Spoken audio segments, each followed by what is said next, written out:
Hello viewers, আসসালামু আলাইকুম। Welcome back to my channel. আজকে আমি আপনাদের জন্য খুব স্পেশাল একটা রেসিপি নিয়ে এসেছি। আজকে আমি পুরান ঢাকার ঐতিহ্যবাহী হাজির বিরিয়ানির রেসিপিটা আপনাদের সাথে শেয়ার করার চেষ্টা করেছি। আজকের রেসিপিটা আমি খুব সহজভাবে দেখানোর চেষ্টা করেছি, কোনো ঝামেলা ছাড়াই আপনারা খুব সহজে এই বিরিয়ানিটা তৈরি করতে পারেন। তবে স্বাদটা একেবারে হাজির বিরিয়ানির মতোই হবে আশা করছি। আপনারা বাসায় একবার ট্রাই করে দেখবেন আমার ভিডিওটা দেখে।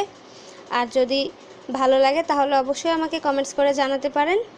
চলুন তাহলে দেখে নেই আজকের স্পেশাল বিরিয়ানিটা আমরা কিভাবে রান্না করছি। আমি প্রথমে একটা প্যানের মধ্যে 1 কাপ পরিমাণ তেল নিয়ে নিয়েছি। এর মধ্যে আমি দিয়ে দিচ্ছি 2টা তেজপাতা, 3 টুকরা দারচিনি, লবঙ্গ 4-5টা, এলাচ 4টা, গোলমরিচ 4-5টা। এগুলোকে আমি একটু ভেজে নিচ্ছি হালকা করে। এর মধ্যে এবার দিয়ে দিচ্ছি 4 টেবিল চামচ পরিমাণ পেঁয়াজ এবং রসুনের পেস্ট। এখানে আমি 2 টেবিল চামচ পেঁয়াজ এবং 2 টেবিল চামচ রসুন ব্যবহার করেছি।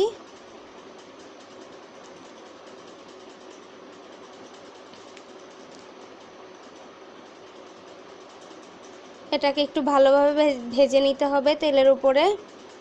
এর মধ্যে দিয়ে দিচ্ছি 1 টেবিল চামচ পরিমাণ আদা বাটা। আদাটাও পেঁয়াজের সাথে একটু ভালোভাবে মিশিয়ে ভেজে নিতে হবে। এর মধ্যে দিয়ে দিচ্ছি 2 টেবিল চামচ পরিমাণ জিরার গুঁড়া,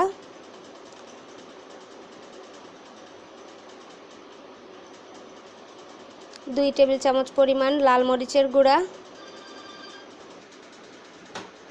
এবার দিয়ে দিচ্ছি 2 টেবিল চামচ পরিমাণ লবণ। লবণটা আপনাদের স্বাদ মতো দিতে হবে, একটু কমিয়ে দিবেন, প্রয়োজন হলে পরে চেক করে বাড়িয়ে দিতে পারেন। এবার মশলাগুলো ভালোভাবে আমি কষিয়ে নিচ্ছি।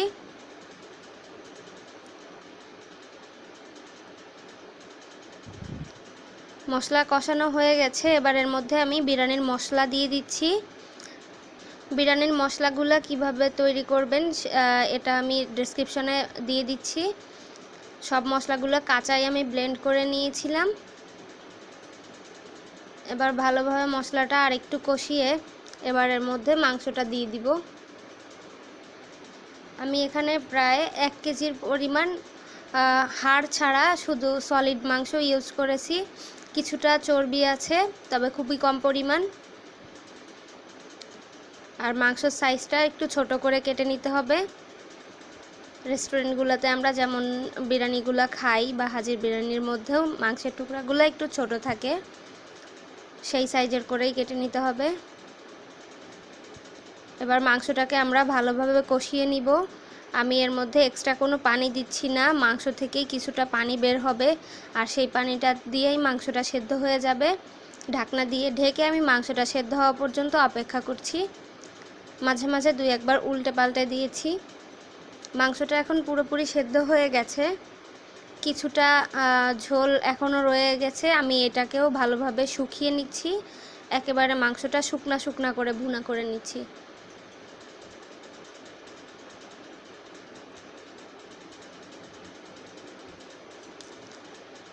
মাংস ভুনাটা হয়ে গেছে, আমি ওটাকে একটা সাইডে সরিয়ে রেখেছি এবং অন্য একটা পাত্রে আমি 1 কাপ পরিমাণ তেল দিয়ে দিয়েছি।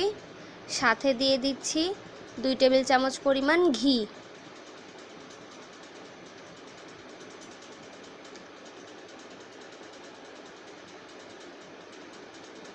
এবার এর মধ্যে দিয়ে দিচ্ছি একটা পেঁয়াজ, বড় সাইজের পেঁয়াজ কুচি করে কেটে।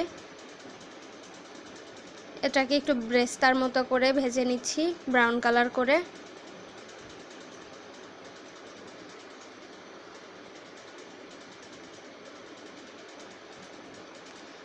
এবার এর মধ্যে দিয়ে দিচ্ছি 3 কাপ পরিমাণ চাল। আমি চালটাকে আগে থেকে ধুয়ে পানি ঝরাতে রেখে দিয়েছিলাম। এটা একেবারে শুকনা শুকনা হয়ে গেছে। এবার এটাকে ভালোভাবে এই তেলের উপর ভেজে নিতে হবে, যতক্ষণ পর্যন্ত একটা শনশন শব্দ না আসবে ততক্ষণ ভাজতে হবে। এরপর আমি যে কাপে চাল মেপেছিলাম 3 কাপ, তার ডাবল পরিমাণ পানি দিয়ে দিব, অর্থাৎ 6 কাপ পরিমাণ পানি আমি এখানে দিয়ে দিয়েছি। পানিটা যদি আপনারা মেপে দেন তাহলে আপনাদের বিরিয়ানিটা অনেক ঝরঝরে হবে, একটা একটার সঙ্গে লেগে যাবে না। আঠা আঠা ভাব থাকবে না, এজন্য পানিটা মেপে দেওয়াটাই ভালো। চালটা একটা বলক এসে গেছে, এবার আমি এর মধ্যে মাংসটা মিশিয়ে দিচ্ছি। আমাদের মাংসের গায়ে কোনো পানি ছিল না, এজন্য চালের পানিটা আমি 6 কাপই দিয়েছি।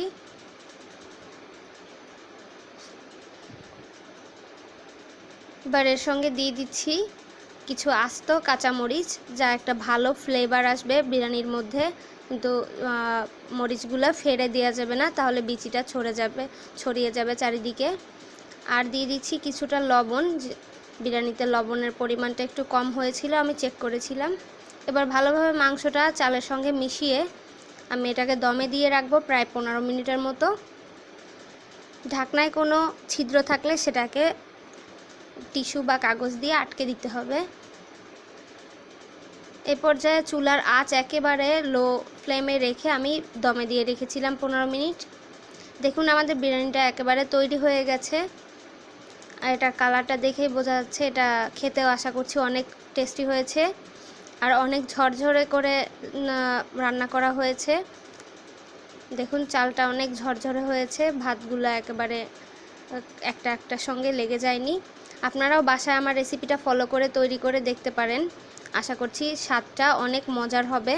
আর যদি বাসায় আপনারা আমার রেসিপি ফলো করে তৈরি করে থাকেন, তাহলে অবশ্যই আমাকে কমেন্টস বক্সে কমেন্টস করে জানাতে ভুলবেন না, এবং আপনার ফ্রেন্ডস এবং ফ্যামিলির সাথে আমার রেসিপিটা অবশ্যই শেয়ার করবেন। ভালো লেগে থাকলে অবশ্যই ভিডিওটিতে একটি লাইক দিবেন। আমার চ্যানেল যারা এখনও সাবস্ক্রাইব করেননি, তারা অবশ্যই আমার চ্যানেলটিকে সাবস্ক্রাইব করে নেবেন এবং পাশে থাকা বেল আইকনটিতে ক্লিক করে নেবেন।